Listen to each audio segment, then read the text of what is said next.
सबको नमस्कार। छात्रों, कैसा है? हमारे सुरेंद्र जी के बारे में आप क्या जानता है? सुरेंद्र जी किस प्रकार की व्यक्ति है? उस स्कूल का गणित मास्टर सुरेंद्र जी, उसके मन में दया का भाव नहीं।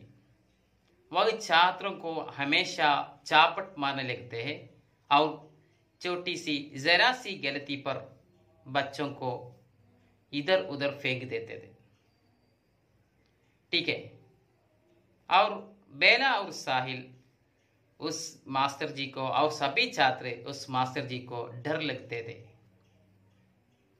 और बेला के बालों को वे पंचा फमसाया।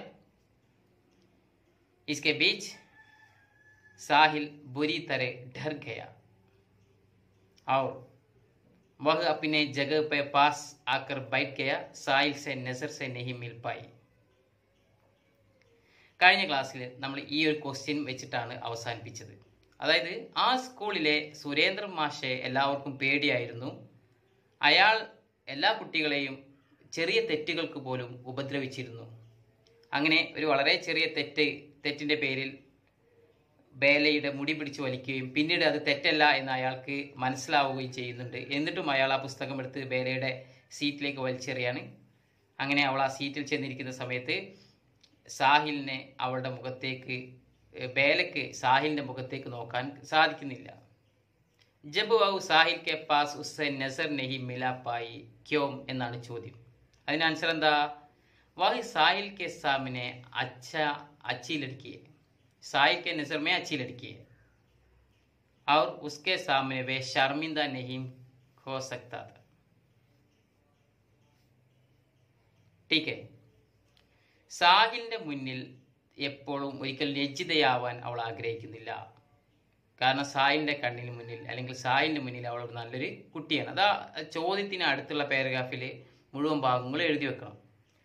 ഓക്കെ, ഇനി നമ്മൾ അടുത്ത ഭാഗത്തിലേക്ക് വരികയാണ്. അടുത്ത 2-3 സംഭവങ്ങളോട് കൂടി ഈ ചാപ്റ്റർ അവസാനിക്കണം. അപ്പോൾ ഇതിന്റെ അവസാനത്തെ പാരഗ്രാഫ് നമ്മൾ ഈ വീഡിയോയിൽ എടുക്കുന്നില്ല. അവസാനത്തെ പാരഗ്രാഫും അതോടനുബന്ധിച്ചുള്ള ക്വസ്റ്റ്യൻസും നമ്മൾ അടുത്ത വീഡിയോയിലാണ് എടുക്കുക.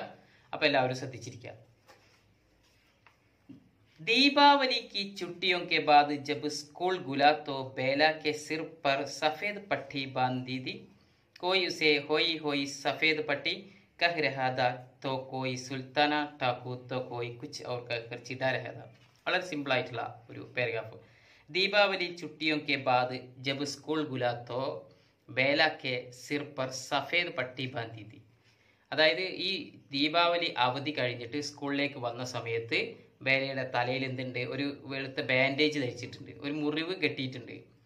ആ മുറിവ് കണ്ട സമയത്ത് സബ് ഉസ്കോ ഹസ്നെ ലഗാ, സബ് ഉസ്കോ ഹസി മസാക്ക് ലഗാ. എല്ലാവരും അവളെ കളിയാക്കാൻ തുടങ്ങി, പരിഹസിക്കാൻ തുടങ്ങിയതാണ്. എന്ത് പറഞ്ഞിട്ടാണ് പരിഹസിക്കുന്നത്? ഹോയി ഹോയി സഫേദ് പട്ടി കഹരാത കോയി ഉസേ സുൽത്താന ഠാക്കു കുച്ച് ഔർ കഹ്കർ ചിടാ രഹത. ചിടാ രഹത പറഞ്ഞാൽ പരിഹസിക്കുക. നേരത്തെ ഞാൻ പറഞ്ഞില്ല, ഹസി മസാക്ക് പരിഹസിക്കുക, രണ്ടും ഒരേ അർത്ഥമാണ്. അപ്പോൾ ഇവിടെ ചെറിയ കുട്ടികളാണ്. അപ്പോൾ ഈ കുട്ടി തലയിൽ കെട്ടും കെട്ടി വരുന്ന സമയത്ത് പിന്നെ വെളുത്ത ബാൻഡേജ് കെട്ടിയ കുട്ടി വരുന്നുണ്ട്, സുൽത്താന ഠാക്കു വരുന്നുണ്ട് എന്നൊക്കെ പറഞ്ഞിട്ട് പിന്നെ ആ കുട്ടിയെ ബേലയെ മറ്റുള്ള കുട്ടികൾ കളിയാക്കാൻ. ഈ ക്യാ ഹോ ഗയാ ബേല സാഹിലിനെ പരേശാൻ ഹോത്തെ ഹുയെ പൂച്ച. അപ്പൊ സാഹില് ഇതെല്ലാ കുട്ടികളും സബി ഛാത്ര ഉസ്കോ ചിടാ രഹാ, എല്ലാ കുട്ടികളും അവളെ പരിഹസിക്കുമ്പോൾ സാഹിൽ സിർഫ് സാഹിലിനെ ഉസേ കഹതാ താ. സാഹിൽ അവളോട് പറയുന്നത് എന്താ? യേ ക്യാ ഹോ ഗയാ ബേല, ഇതെന്ത് പറ്റി ബേല, എന്ത് പറ്റി നിന്റെ തലക്ക്? ചത്ത് സെ ഗിർ ഗയി ബേലനെ ഹസ്തെ ഹുയെ കഹാ ഓർ കഹാ. ചത്ത് സെ ഗിർ ഗയി മട്ടുപാവിന്റെ മുകളിൽ നിന്ന് വീണതാണ് എന്ന് അവൾ ചിരിച്ചുകൊണ്ട് പറഞ്ഞു. ഔർ ബഹുത് ദിൻ ഹോ ഗയി, കുറെ ദിവസമായില്ലേ നമ്മൾ കണ്ടുമുട്ടിയിട്ട്. ആജ് girl ഗണ്ടി may Gandhi Chowk may ലങ്കടി tank കേലെങ്കെ. ഇന്ന് നമുക്ക് ഗാന്ധി ചൗക്കിൽ കളിക്കാൻ വേണ്ടി പോകാം. കളിക്കാൻ വേണ്ടി പോകാന്ന് പറഞ്ഞാൽ അവിടെ പല രീതിയിലുള്ള കളികൾ, കാലുകൊണ്ടുള്ള കളികളുണ്ട്, വടി കൊണ്ടുള്ള കളികളുണ്ട്. അത്തരം കളികളൊക്കെ കളിക്കാൻ വേണ്ടി നമുക്ക് പോകാം എന്ന് ബേല പറയാം. അപ്പൊ സാഹിലിന്റെ മറുപടി നോക്കൂ. നെഹി ഗേലെങ്കെ തെരെ സിർ മേ ഫിർ സെ ലഗ് ജായേഗി തോ. വേണ്ട, കളിക്കാൻ പോകണ്ട, ഇന്ന് നമുക്ക് കളിക്കാൻ പോകണ്ട. തേരെ സിർ മേ ഫിർ സെ ലഗ് ജായേഗി തോ, നിന്റെ തലയിലെ മുറിവ് വളരെ പെട്ടെന്ന് അധികമാവും. മുറിവ് അധികമാവും, അതുകൊണ്ട് കളിക്കാൻ പോകണ്ട എന്ന് സാഹിൽ പറയാം. അപ്പോൾ അവൾ വാശി പിടിക്കുന്നു, നോക്കൂ, നെഹിൽ ലഗേഗി ബേലാനെ ജിന്ദ്ഗി, വേണ്ട പോകണം, കളിക്കാൻ പോകണം. ബേല വാശി പിടിച്ചു, അതാണ് ബേലാനെ ജിന്ദ്ഗി എന്ന് പറഞ്ഞത്. और वे हमेशा की तरह सारे बच्चों के साथ गांधी चौक की बालू में पूरी खेल गंडी लंगടി ടങ്കെ കേലെ. അങ്ങനെ അവരെല്ലായ്പ്പോഴും ചെയ്യുന്നത് പോലെ മുഴുവൻ കുട്ടികളോടൊപ്പം ഗാന്ധി ചൗക്കിലെ ആ മണലിൽ പോയിട്ട് അവർ കുറേ സമയം ഈ കളികളൊക്കെ കളിച്ചു. इन बच्चों को अपने चारों ओर खेलते देखकर गांधी जी की मूर्ति ऐसी दिखाई पड़ती जैसे और समय से कुछ अधिक मुस्कुरा रही हो. ഈ കുട്ടികൾക്ക് അവിടെ ഈ ഗാന്ധി ചൗക്കിൽ ഗാന്ധിജിയുടെ മനോഹരമായിട്ടുള്ള ഒരു പ്രതിമയുണ്ട്. ആ പ്രതിമയ്ക്ക് ചുറ്റും കുട്ടികൾ ഇങ്ങനെ ഓടിക്കളിക്കുന്നത്, ചാരമോർ ഗേൽത്തെ കുട്ടികൾ ഇങ്ങനെ അതിന് ചുറ്റും കളിക്കുന്നത് കണ്ടപ്പോൾ ഗാന്ധിജിക്ക് മൂർത്തിയെ സിദ്ധിക്കായിപ്പെടുത്തി, ഗാന്ധിജിയുടെ പ്രതിമയെ ഇങ്ങനെ അനുഭവപ്പെട്ടു. ലേഖകൻ പറയാണ്, ജയ്സെ അവർ സമയസെ കുച്ച് അധിക മുസ്കുരാരെ, സാധാരണ സമയത്തെക്കാളും അധികം ആ പ്രതിമ പുഞ്ചിരിക്കുന്നതായിട്ട് ലേഖകൻ പറയാണ്. എന്ന് പറഞ്ഞാൽ എന്താണ് അവിടെ ഉദ്ദേശിക്കുന്നത്? എന്തുകൊണ്ടാണ് ഈ കുട്ടികൾ ഗാന്ധിജിക്ക് ചുറ്റും പിന്നെ ഓടിക്കളിക്കുമ്പോൾ ആ പ്രതിമക്ക് കൂടുതൽ പുഞ്ചിരിയുള്ളതായിട്ട് തോന്നുന്നത് എന്ന് പറയാനുള്ള കാരണം എന്താ? അതാണ് ഇന്ന് നമ്മുടെ ആദ്യത്തെ ക്വസ്റ്റ്യൻ. അത് നമുക്ക് ഈ വീഡിയോൻ്റെ അവസാനം പറയാം. അപ്പോൾ അതിനുള്ള ആൻസർ നിങ്ങൾ സ്വന്തം എഴുതണം. ഓക്കെ, ഇനി ബാക്കി നോക്കൂ. അപ്പോൾ അവിടെ ഞാൻ അത്ര വിശദീകരിക്കുന്നില്ല. അവർ കളിക്കാൻ പോകുന്നു, ആ ഗാന്ധിജിക്ക് പ്രതിമക്ക് ചുറ്റും ഓടിക്കളിക്കുന്നു മണലിൽ. ആ സമയത്ത് ആ ഗാന്ധിജിയുടെ പ്രതിമ കൂടുതൽ പുഞ്ചിരിയുള്ളതായിട്ട് അനുഭവപ്പെടുന്നു. ഇതിനുള്ള കാരണം എന്താണെന്നാണ് നിങ്ങൾ എഴുതേണ്ടത്. ഓക്കെ, അടുത്ത സംഭവം, रविवार का दिन था. साहिल अपने घर में नीम के पेड़ की ढाली पकड़कर चूम रहा था. वह एक स्टूल पर चढ़कर झूलता था. अचानक टूटे स्टूल की एक कील साहिल की पिंडली में लग गई. 1 इंच गहरा गड्ढा हो गया. അങ്ങനെ രവിവാർ ക ദിൻ എന്ന് പറഞ്ഞാൽ ഇത്വാർ എന്ന് പറയും, സൺഡേ, ഞായറാഴ്ച, ഒരു ഞായറാഴ്ച ദിനം. സാഹിൽ അപ്പിനെ ഗർമേ നീം കെ പേട് കി ഡാലി പക്കടുക്കർ ചൂം രഹാ था. സാഹിൽ തൻ്റെ വീടിൻ്റെ സൈഡിലുള്ള വേപ്പ് മരത്തിൻ്റെ കൊമ്പിൽ പിടിച്ചിട്ട് ആടുകയാണ്. അതാണ് ഡാലി പക്കടുക്കർ ചൂം രഹാ എന്ന് പറഞ്ഞത്, കൊമ്പ് പിടിച്ചിട്ട് ആടുക. അപ്പോൾ ഈ സ്റ്റൂൾ പർ ചടുക്കർ ചൂൽത്താത്, ഒരു സ്റ്റൂളിൻ്റെ മുകളിൽ കയറിയിട്ടാണ് ഈ കൊമ്പിൽ പിടിച്ചിട്ട് അവന് ആടുന്നത്. അച്ചാനക്ക് ടൂട്ടെ സ്റ്റൂൾ കി കീൽ സാഹിൽ കി പിണ്ടലിമേലേക്ക്, പെട്ടെന്ന് ആ സ്റ്റൂൾ അങ്ങോട്ട് പൊട്ടി. ആ സ്റ്റൂൾ പൊട്ടിയിട്ട് ടൂട്ടെ സ്റ്റൂൾ എന്ന് പറഞ്ഞാൽ പൊട്ടിയ സ്റ്റൂളിൻ്റെ ഏക്ക് കീൽ ഉസ്കെ പിണ്ടലിമേലേക്ക്, അവൻ്റെ കാലിൻ്റെ ബാക്ക് വശത്ത് തറച്ചു കയറി. 1 ഇഞ്ച് ഗഹര ഗഡ്ഡ ഹോ ഗയ, 1 ഇഞ്ച് ആഴത്തിൽ ഒരു മുറിവ് ആയി. ആ എന്ത് കയറിയിട്ട്? കീൽ എന്ന് പറഞ്ഞാൽ ആണി. പുതുതായിട്ട് വരുന്ന വാക്കുകളൊക്കെ അപ്പം തന്നെ നോട്ട്സത്തിലേക്ക് എഴുതി വെക്കണം. കീൽ എന്ന് പറഞ്ഞാണ്, പിണ്ടലി എന്ന് പറഞ്ഞാൽ കാലിൻ്റെ ബാക്ക് വശം, മടമ്പ് എന്നൊക്കെ പറയുന്നത്. ഓക്കെ, അപ്പം രണ്ടുപേർക്കും എങ്ങനെയാണ് മുറിവ്? ബേല കിസ് പ്രകാർ ഗിര, ബേല എപ്രകാരമാണ് വീണത്? ചത്ത് സേ ഗിർഗയ എന്ന് പറയുന്നത്. ബേല വീണത് മട്ടുപ്പാവിൻ്റെ മുകളിൽ നിന്നാണ്. സാഹിലിന് എങ്ങനെയാണ് മുറിവ് പറ്റിയെന്ന് വെച്ചാൽ, നീം കെ പേട് കെ ഡാലി പക്കടുക്കർ ചൂം രഹാ था. അച്ചാനക് ടൂട്ടെ സ്റ്റൂൾ की एक कील उसके പിണ്ടലി മേ ലഗ് ഗയി. ഓക്കെ, അപ്പോൾ പൊട്ടിയ സ്റ്റൂളിൻ്റെ ഒരു ആണി അവൻ്റെ കാലിൽ തറച്ചതാണ്. ഈ 2 സംഭവങ്ങൾ ഓർത്ത് വെക്കണം.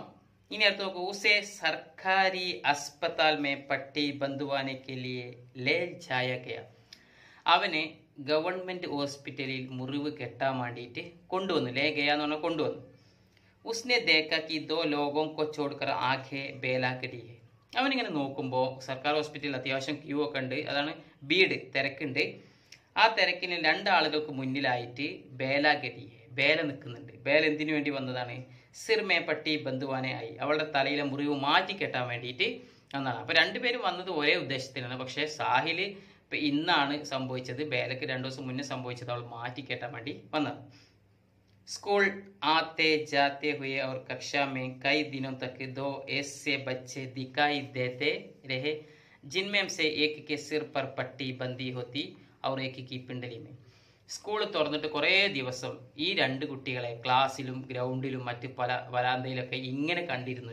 ദിക്കായിപ്പെടുത്തിയേ ഇങ്ങനെ കണ്ടിരുന്നു. എങ്ങനെ? 2 പേർക്കും, ഒരാളുടെ തലയിലും പിന്നെ ബാൻഡേജ് കെട്ടിയിട്ടുണ്ട്, ഒരാളുടെ കാലിലും കെട്ടിയിട്ടുണ്ട്. അങ്ങനെ കുറേ ദിവസം ഈ കുട്ടികൾ ഒരുമിച്ച്, ഇവരെപ്പോഴും ഒരുമിച്ചല്ലേ നടക്കുക. അതുകൊണ്ട് തന്നെ കൈ പർ സാത്ത് ഹി ദിക്കായി ദത്തെ, എവിടെ നോക്കിയാലും ഇവരെ 2 പേരെയും കാണാം. ഒരാൾ ഒറ്റയ്ക്കല്ല, സാഹിലിനെയും കാണും, ബേലയും കാണും. ഓക്കെ, അപ്പോൾ അവർക്ക് എങ്ങനെയാണ് മുറിവായത്, അവരെവിടെയാണ് മുറിവ് മാറ്റി കെട്ടാൻ വേണ്ടി പോയതെന്നൊക്കെ നമുക്ക് കറക്റ്റായിട്ട് ഇവിടെ സർക്കാർ ആസ്പത്താൽ, സർക്കാർ എന്ന് പറഞ്ഞാൽ ഗവൺമെൻറ് ഹോസ്പിറ്റലിലാണ് അവർ മുറിവ് കെട്ടാൻ വേണ്ടി പോയത്. ഇനി സ്കൂളിലെ ഈ സംഭവം, ഈ കഥയിലെ അവസാന സംഭവത്തിലേക്ക് വരികയാണ്. ഓരോ സംഭവങ്ങളും കൃത്യമായിട്ട് നോട്ട് ചെയ്ത് വെക്കണം. 5वीं कक्षा का रिजल्ट आ गया, दोनों छड़ी में आ गई, ये स्कूल 5वीं तक ही था. അങ്ങനെ 5वीं कक्षा का रिजल्ट आ गया, അങ്ങനെ 5ാം ക്ലാസ്സിലെ റിസൾട്ട് വന്നു. ദോനോം ഛടി മേ ആ ഗയേ, രണ്ടുപേരും 6ാം ക്ലാസ്സിലേക്ക് എത്തി, രണ്ടുപേരും പാസ്സായി. യഹ് സ്കൂൾ 5वीं तक ही था, എന്നാൽ അവിടെ ഒരു പ്രശ്നം എന്താന്ന് വെച്ചാൽ യഹ് സ്കൂൾ 5वीं तक ही था, എന്നാൽ ഈ സ്കൂള് 5ാം ക്ലാസ് വരെ ഉള്ളൂ, 6ാം ക്ലാസ്സിലേക്ക് ഇല്ല. സ്വാഭാവികമായിട്ടും അവിടെ അവർ ആ സ്കൂളിൽ നിന്നും എന്തായാലും ഒരുമിച്ച് രണ്ടുപേരും വേറെ സ്കൂളിലേക്ക് പോകേണ്ടി വരുന്ന ഉറപ്പാണ് അല്ലേ. അപ്പോൾ അവർ തമ്മിലുള്ള ഒരു സംഭാഷണ ഡയലോഗാണ് അവിടെ കൊടുത്തിട്ടുള്ളത്. സാഹിൽ അബ് തും കഹാം പഠോഗെ ബേല നെ പൂച്ച, ഔർ തും കഹാം പഠോഗി ബേല സാഹിലിനെ പൂച്ച. ഇവിടെ നോക്കൂ, സാഹിൽ ചോദിക്കുമ്പം തും കഹാം പഠോഗെ ബേല, ബേല സാഹിലിനോട് ചോദിക്കുമ്പോൾ തും കഹാം പഠോഗെ, നീ എവിടെ പഠിക്കുന്നു. താഴെ സാഹിൽ തും കഹാം പഠോഗി ബേല, ബേലയാകുമ്പോൾ പഠോഗി എന്നുള്ള വ്യത്യാസം വരുന്നുണ്ട്. അത് പെണ്ണാകുമ്പോൾ ഗാഗേഗി പ്രയോഗങ്ങളാണ്, നമുക്ക് ഇതിന് ശേഷം പഠിക്കണം. അതായത് ഫ്യൂച്ചർ ടെൻസിൻ്റെ ഒരു ഭാഗമാണത്. അപ്പോൾ നമുക്ക് ആക്ടിവിറ്റി ചെയ്യുമ്പോൾ പഠിക്കാം, ഒന്ന് മനസ്സിലാക്കി വെക്കാന്ന് വേണ്ടിയിട്ട് പറഞ്ഞതാണ്. അപ്പോൾ രണ്ടുപേരും പരസ്പരം ചോദിക്കുകയാണ്. ഇവിടെയും അവരുടെ ചോദ്യങ്ങളൊക്കെ ഏകദേശം ഒരേപോലെ തന്നെയാണ് വരുന്നത്. അപ്പോൾ അതിനുള്ള മറുപടി നോക്കുക. മേരെ പപ്പ കഹ് രഹേ ദേ കി തുജെ രാജകീയ കന്യാ പാഠശാല മേ പഠായെങ്കിൽ ഔർ തും. അപ്പോൾ ബേല പറയാണ്, എൻ്റെ അച്ഛൻ എന്നെ ഇവിടെ ഒരു ഗേൾസ് സ്കൂളിലാണ് പഠിപ്പിക്കാൻ ആഗ്രഹിക്കുന്നത്. രാജകീയ കന്യാ പാഠശാല മേ പഠാന ചാത്താവും, എൻ്റെ അച്ഛൻ എന്നെ ഒരു ഗേൾസ് സ്കൂളിലാണ് പഠിപ്പിക്കാൻ ആഗ്രഹിക്കുന്നത്. അപ്പോൾ സാഹിൽ പറയും, നോക്കൂ, മുझे अगले साल अजमेर भेज देंगे, वहाँ एक हॉस्टल है, घर से दूर, वहाँ अकेला रहूँगा. എന്നെ എൻ്റെ അച്ഛൻ അജ്മീറിലേക്കാണ് പറഞ്ഞയക്കുന്നത്. വഹാം ഹോസ്റ്റല്, അവിടെ ഹോസ്റ്റലുണ്ട്. ഗർ സെ ദൂർ മേ അഖേല രഹുങ്ക, വീട്ടിൽ നിന്ന് ഞാൻ ഒറ്റയ്ക്ക് പോയിട്ട് അവിടെ നിൽക്കണം എന്ന് സാഹിലും പറയണം. ഇത് വളരെ സന്തോഷത്തോടെ പറയുന്ന ഒരു അവസ്ഥയല്ല. സാഹിൽ അബ് ദുഃഖ് സേ കത്തായ, ഇപ്പൊ സാഹിൽ പറയുന്നത് ദുഃഖത്തോടെ, അതേ ദുഃഖത്തോടെ തന്നെയാണ് ആരും പറയുന്നത്, ബേലയും പറയുന്നത്. ഓക്കെ, ക്യോം സാഹിൽ. അപ്പോൾ അവൾ ചോദിക്കുകയാണ്, എന്താ സാഹിൽ ഇത്ര അജ്മീറിലൊക്കെ പോകേണ്ടത്, ഇവിടെ ക്യോം സാഹിൽ എന്ന് പറഞ്ഞാൽ എന്തിനാണ് അജ്മീറിലൊക്കെ പോകുന്നത് എന്നാണ് ചോദിക്കുന്നത്. പതാ നെഹി ക്യോം. അപ്പോൾ അവൻ്റെ മറുപടി നോക്കുക, അതിൽ തന്നെ അവൻ്റെ ദുഃഖമുണ്ട്. പതാ നെഹി ക്യോം, എനിക്കറിയില്ല. പതാ നെഹി എന്ന് പറഞ്ഞാൽ എനിക്കറിയില്ല എന്നാണ്. ക്യോം, എന്തുകൊണ്ടാണ് ഇങ്ങനെ ചെയ്യുന്നതെന്ന് എനിക്കറിയില്ല. അപ്പോൾ അവൻ്റെ ഇഷ്ടപ്രകാരമല്ല അവനെ എന്താക്കുന്നത്, അജ്മീറിലേക്ക് കൊണ്ടാക്കുന്നത്. ഓക്കെ, അപ്പോൾ മാതാപിതാക്കളുടെ താല്പര്യപ്രകാരമാണ് അവനെ കൊണ്ടാക്കുന്നത്. तो यानी कि अब तुम फुलेरा में ही नहीं रहोगे. അപ്പോൾ ഇനി നീ ഫുലേരയിൽ ഉണ്ടാവില്ലേ, ഫുലേര എന്ന് പറഞ്ഞ സ്ഥലത്ത് ഇനി നീ ഉണ്ടാവില്ലേ, നീ അജ്മീറിലേക്ക് തന്നെ പോവാണോ. നെഹി, അപ്പോൾ അവൻ പറയാണ്, ഇല്ല, ഞാൻ ഇനി ഉണ്ടാവില്ല. തുമാര റിപ്പോർട്ട് കാർഡ് ദിഖാന, നീ നിന്റെ ആ മാർക്ക് ലിസ്റ്റ് ഒന്ന് കാണിച്ചുണ്ടോ, പ്രോഗ്രസ് കാർഡ് ഒന്ന് കാണിച്ചുണ്ടോ. സാഹിൽ ബേല കാ റിപ്പോർട്ട് കാർഡ് ദേഖ് രഹാ താ ഔർ ബേല സാഹിൽ കാ. സാഹിൽ ബേലയുടെ റിപ്പോർട്ട് കാർഡും പ്രോഗ്രസ് കാർഡും ബേല സാഹിലിൻ്റെ പ്രോഗ്രസ് കാർഡും നോക്കി. आज आखिरी बारी वे एक दूसरे की कोई चीज़ को छू कर देख रहे थे. ഇന്ന് അവസാനമായിട്ട് അവർ ആ രണ്ട് വസ്തുക്കൾ പരസ്പരം ഷെയർ ചെയ്യാണ്, എക്സ്ചേഞ്ച് ചെയ്യാണ്. എന്താണ് ചെയ്യുന്നത്, സാഹിലിൻ്റെത് ബേലക്കും ബേലൻ്റെത് സാഹിലിനും കൊടുക്കുകയാണ്, പരസ്പരം അവർ നോക്കാന്നിട്ട്. അപ്പോൾ ഇനി അവർ തമ്മിലുള്ള വികാരപരമായിട്ടുള്ള ഒരു രംഗമാണ് ഇവിടെ കൊടുത്തിട്ടുള്ളത്. തുമാരി ആങ്ക് മേ ആംസു ക്യോം ആ രഹേ ബേല. അപ്പോൾ സാഹിൽ പറയാണ്, തുമാരി ആംഖോ മേ ആംസു ക്യോം ആ രഹേ ബേല, നിന്റെ കണ്ണിൽ നിന്നും വെള്ളം വരുന്നുണ്ടല്ലോ ബേല, നീ എന്തിനാണ് കരയുന്നത് ബേല എന്നാണ് ചോദിച്ചിട്ടുള്ളത്. ആങ്ക് എന്ന് പറഞ്ഞാൽ കണ്ണ്, ആംസു എന്ന് പറഞ്ഞാൽ കണ്ണുനീര്. മുझे क्या पता. അപ്പോൾ അവൾ പറയും, എനിക്കറിയില്ലല്ലോ. അവൾക്കും ഭയങ്കര സങ്കടമായി. ബേലാനെ ഡബ് ഡബായി ആങ്കോം സെ ഹസ്തേ ഹുയെ കഹ. ബേല നിറഞ്ഞു തുളുമ്പുന്ന കണ്ണുകളിലൂടെ വെള്ളം മുറ്റി വീകുന്നുണ്ട് ഒരു വശത്തിലൂടെ. എന്നിട്ട് ഹസ്തേ ഹുയെ കഹ, എന്നിട്ടും ചിരിച്ചുകൊണ്ട് പറയാം. കണ്ണിൽ നിന്ന് വെള്ളം ഇങ്ങനെ വരുന്നുണ്ട്, നിറഞ്ഞു കവിഞ്ഞ് വരുന്നുണ്ട്, എന്നിട്ടും അവൾ ചിരിച്ചുകൊണ്ട് പറയാം. ഇനി പറയുന്ന പാരഗ്രാഫ് വളരെ ശ്രദ്ധിക്കണം. ഇതും കൂടി ഈ ചെറിയ പാരഗ്രാഫും കൂടി എടുക്കുന്നുള്ളൂ. അടുത്ത ക്ലാസ്സിൽ നമുക്ക് ഇതിൻ്റെ ഈ പാഠം ബൈൻഡപ്പ് ചെയ്യാം. അപ്പോൾ ഈ ഒരു ചെറിയ പാരഗ്രാഫും കൂടി എടുത്തിട്ട് നമുക്ക് ഇന്നത്തെ ക്ലാസ് അവസാനിപ്പിക്കാം. साहिल की आंखें बीर बौटी की तरह लाल होने लगी थी और उनमें बारिश की बूंदों सा पानी भर गया था। बेला कहने लगी, मैं चिढ़ाऊं अब तुम्हें, रोनी सूरत साहिल, रोनी सूरत साहिल. എന്താ സാഹിൽ പറഞ്ഞത്? സാഹിൽ കി ആംഖേ ബീർ ബൗട്ടിക്ക് തറ ലാൽ ഹോനെ ലഗി थी. സാഹിലിന്റെ കണ്ണുകളെ ബീർ ബൗട്ടിയെ പോലെ ചുവന്നു തടുത്തു. ബീർ ബൗട്ടിയുടെ അതേ നിറത്തിലായി സാഹിലിന്റെ കണ്ണുകൾ. ശ്രദ്ധിക്കണം, സാഹിലിന്റെ കണ്ണുകളെ ലേഖകൻ എന്തിനോട് താരതമ്യപ്പെടുത്തി എന്നുള്ള ചോദ്യം വരുന്നുണ്ട്. എന്തിനോടാണ് താരതമ്യപ്പെടുത്തിയത്? ബീർ ബൗട്ടിക്ക് തരഹ് ലാൽ, ബീർ ബൗട്ടിയെ പോലെ ചുവന്നു. ഉന്മേം ബാരിഷ് കി ബൂന്തോം സ പാനി ഭർ ഗയ, അതിൽ മഴ പെയ്യുന്നത് പോലെ തന്നെ വെള്ളം താഴേക്ക് വരികയാണ്. കണ്ണിൽ നിന്നും അത്രയും വെള്ളം താഴത്തേക്ക് വരികയാണ്. ബേല കഹ്നെ ലഗി, ആ സമയത്ത് സങ്കടം സഹിക്കാതെ ബേല പറയാണ്, മേ ചിടാവും അബ് തുമേം, രോനി സൂരത് സാഹിൽ, രോനി സൂരത് സാഹിൽ, ഞാൻ നിന്നെ കളിയാക്കും, കരയുന്ന സാഹിൽ, കരയുന്ന സാഹിൽ, കരച്ചിലുള്ള സാഹിൽ എന്നൊക്കെ പറഞ്ഞ് ഞാൻ കളിയാക്കും എന്ന് ബേല അവളുടെ മനസ്സിലുള്ള സങ്കടം മറച്ചു വെച്ചുകൊണ്ട് പറയാം. ഓക്കെ, അപ്പോൾ ഇതുവരെയാണ് നമ്മൾ എടുക്കുന്നത്. അപ്പോൾ ഇവിടെ എടുക്കുന്നത് ഈ ക്ലാസ് ഇത്രയും ഭാഗം എടുത്തിട്ട് നമ്മൾ നിർത്തുകയാണ്. അവസാന പാരഗ്രാഫ് നമ്മൾ അടുത്ത ക്ലാസ്സിലേക്ക് കൊണ്ടുപോവാണ്. ഇവിടെ ശ്രദ്ധിക്കേണ്ടത്, ഇപ്പോൾ ഒന്നാമത്തെ ക്വസ്റ്റ്യൻ ഞാൻ നേരത്തെ പറഞ്ഞു കഴിഞ്ഞു. ഏതാണ് ക്വസ്റ്റ്യൻ? അതായത് ഇൻ ബച്ചോं को अपने चारों ओर खेलते देखकर गांधी जी की मूर्ति ऐसी दिखाई पड़ती है और समय से अधिक मुस्कुरा रही है. ഈ കുട്ടികൾ തൻ്റെ ചുറ്റും ഓടിക്കളിക്കുന്നത് കാണുമ്പോൾ, ഗാന്ധിജിയുടെ പ്രതിമയ്ക്ക് ചുറ്റും ഓടിക്കളിക്കുന്നത് കാണുമ്പോൾ സാധാ സമയത്തിനേക്കാളും അധികം ഗാന്ധിജിയുടെ പ്രതിമ ഒന്നും കൂടി പുഞ്ചിരിക്കുന്നതായിട്ട് അനുഭവപ്പെടുന്നുണ്ട്. എന്താണ് അതിനുള്ള കാരണം? ഓക്കെ, അതൊരു 3 സെൻറ്റൻസ് ആക്കി എഴുതണം. ഒന്നാമത്തെ ക്വസ്റ്റ്യൻ. അടുത്ത ക്വസ്റ്റ്യൻ, സാഹിലും ബേലയും ഏതെല്ലാം സ്കൂളുകളിലേക്കാണ് മാറാൻ ഉദ്ദേശിക്കുന്നത്? അത് കറക്റ്റായിട്ട് നോട്ടീസത്തിലേക്ക് എഴുതിയെടുക്കുക. അത് വളരെ എളുപ്പത്തിൽ നമ്മൾ പറഞ്ഞ ക്ലാസ് കേട്ടാൽ തന്നെ നിങ്ങൾക്ക് എഴുതി വെക്കുക. ഞാനിപ്പോൾ ഈ വീഡിയോയിൽ പറയുന്ന ക്വസ്റ്റ്യൻസൊക്കെ നിങ്ങൾക്ക് എളുപ്പത്തിൽ ചെയ്യാൻ പറ്റുന്നതാണ്. പക്ഷേ അതിൻ്റെ ആ കൂടെ കുറച്ച് പ്രധാനപ്പെട്ട ക്വസ്റ്റ്യൻസൊക്കെ നമുക്ക് പറയാനുണ്ട്. അപ്പോൾ ആദ്യം ഈ എളുപ്പത്തിലുള്ള ക്വസ്റ്റ്യൻസൊക്കെ ചെയ്യാം. അപ്പോൾ രണ്ടാമത്തെ ക്വസ്റ്റ്യൻ എന്താണ്? സാഹിലും ബേലയും ഏതെല്ലാം സ്കൂളുകളിലേക്കാണ് പോകാൻ ആഗ്രഹിക്കുന്നത്? അത് നോട്ടീസത്തിലേക്ക് കറക്റ്റായിട്ട് എഴുതി വെക്കുക. അപ്പോൾ സാഹിൽ और बेला किन किन स्कूल में പഠാനാ ചാഹത്താ ഹോ. ഇവിടെ സാഹിലും ബേലയും അല്ല ആഗ്രഹിക്കുന്നത്, അവിടെ അച്ഛനമ്മമാരാണ് ആഗ്രഹിക്കുന്നത്. പക്ഷേ ഏത് സ്കൂളാണെന്നുള്ളതാണ് നിങ്ങളവിടെ എഴുതി വെക്കേണ്ടത്. ഓക്കെ, അപ്പോൾ നമുക്ക് ഇന്നത്തെ ക്ലാസ് അവസാനിപ്പിക്കാം. എല്ലാവരും നന്നായിട്ട് വീഡിയോ കാണുക, ശ്രദ്ധിച്ച് കേൾക്കുക, എന്നിട്ട് അതിൽ പറഞ്ഞിട്ടുള്ള കാര്യങ്ങളൊക്കെ വളരെ വ്യക്തമായിട്ട് പിന്നെ വേർഡ്സിൻ്റെ മീനിങ് ഒക്കെ നോട്ട്സത്തിലേക്ക് എഴുതിയെടുക്കുക. എന്നിട്ട് പാർട്ട് 5 ആയിട്ടുള്ള ഈ വീഡിയോ വർക്കുകൾ ഞങ്ങൾക്ക് വളരെ പെട്ടെന്ന് തന്നെ അയച്ചു തരാം. Okay, thanks.